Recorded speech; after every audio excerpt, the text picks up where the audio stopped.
கடவுளுடன் காலை வணக்கம்.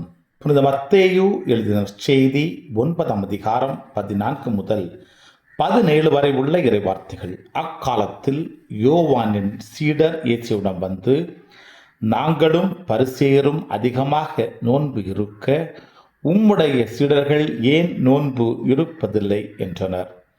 அதற்கு இயேசு அவர்களை நோக்கி, மணமகன் தங்களோடு இருக்கும் வரை மண விருந்தினர்கள் துக்கம் கொண்டாட முடியுமா?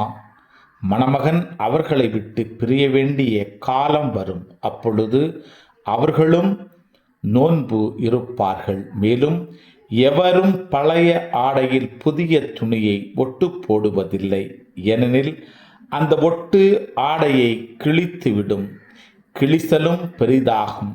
அதுபோல பழைய தோற்பைகளில் புதிய திராட்சை மதிவை ஊற்றி வைப்பதில்லை.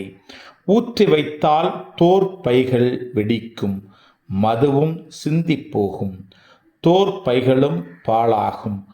புதிய மதுவை புதிய தோற்பைகளில்தான் ஊற்றி வைப்பர். அப்போது இரண்டும் வீணாய் போகா என்றார். கிறிஸ்துவின் நற்செய்தி. இந்த நாள் இனிய நாளாக அமைய வாழ்த்துக்கள்.